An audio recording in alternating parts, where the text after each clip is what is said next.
اللہ الرحمن الرحیم۔ سورہ کاف آیت نمبر 2 کا ترجمہ ہے، اور ہم نے انسان کو اپنے ماں باپ کے ساتھ نیک سلوک کرنے کا حکم دیا، بالخصوص ماں کے ساتھ احسان کا اور بھی زیادہ، کیونکہ اس کی ماں نے بڑی مشقت کے ساتھ اس کو پیٹ میں رکھا اور بڑی مشقت سے اس کو جنا، اور اس کو پیٹ میں رکھنے اور دودھ اٹھانے میں اکثر کم سے کم 30 مہینے ہو جاتے ہیں۔ کتنی طویل مشقت ہے، یہاں تک کہ جب وہ بچہ جوان ہوتا ہے اور دانائی کے زمانہ 40 برس کو پہنچتا ہے تو جو شہید ہوتا ہے وہ کہتا ہے، اے میرے پروردگار، مجھے اس پر مداومت دیجیے کہ میں ان نعمتوں کا شکر ادا کروں جو آپ نے مجھ کو اور میرے والدین کو عطا فرمائی، اور اس کی توفیق دیجیے کہ میں ایسے نیک کام کیا کروں جن سے آپ راضی ہو جائیں، اور میری اولاد میں بھی میرے نفع کے لیے صلاحیت پیدا فرما دے۔ میں اپنے سارے گناہوں سے توبہ کرتا ہوں اور میں آپ کے فرما برداروں سے ہوں۔ آگے حق تعالی شانہ ان لوگوں کے متعلق فرماتے ہیں کہ یہی لوگ ہیں جن کے نیک کاموں کو ہم قبول کر لیں گے اور ان کی برائیوں سے درگزر کریں گے، اس طرح پر کہ یہ جنت والوں میں سے ہوں گے۔ یہ اس وعدے کی وجہ سے ہے جس کا ان سے دنیا میں وعدہ کیا جاتا تھا کہ نیک اعمال کا صلہ جنت ہے۔ فائدہ: حق تعالی شانہ نے اہل قرابت اور والدین کے بارے میں بار بار تاکید فرمائی، جیسا کہ پہلی آیت شریفہ کے ذیل میں بھی گزر چکا۔ اس آیت شریفہ میں خاص طور سے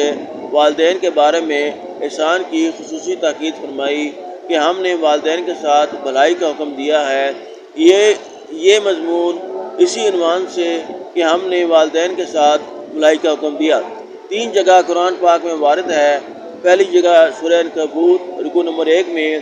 پھر سورہ لقمان رکوع نمبر 2 میں، تیسری مرتبہ یہاں، جس سے بہت زیادہ تاکید معلوم ہوتی ہے۔ صاحب خازن نے لکھا ہے کہ یہ آیت شریفہ حضرت ابوبکر صدیق رضی اللہ تعالیٰ عنہ کی شان میں نازل ہوئی کہ ابتداً ان کی رفاقت حضور اقدس صلی اللہ علیہ وآلہ وسلم کے ساتھ شام کے سفر میں ہوئی تھی، جبکہ ان کی عمر 18 سال کی تھی، اور حضور صلی اللہ علیہ وآلہ وسلم کی عمر شریف 20 سال کی تھی۔ اس سفر میں راستہ میں ایک بیری کے درخت کے پاس ان دونوں حضرات کا قیام ہوا۔ حضرت ابوبکر صدیق رضی اللہ تعالیٰ عنہ وہاں ایک راہب تھا، اس سے ملنے تشریف لے گئے، اور حضور صلی اللہ علیہ وسلم درخت کے سائے میں تشریف فرما رہے۔ اس راہب نے حضرت ابوبکر صدیق رضی اللہ تعالیٰ عنہ سے پوچھا کہ یہ شخص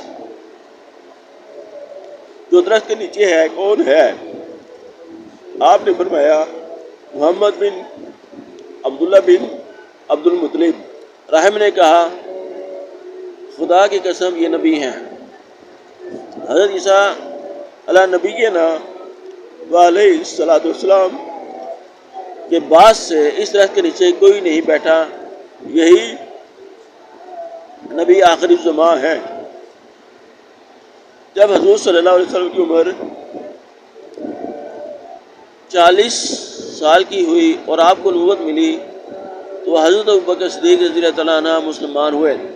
اور 2 برس بعد جب آپ کی عمر شریف 40 سال کی ہوئی تو یہ دعا کی، رب اوزعنی،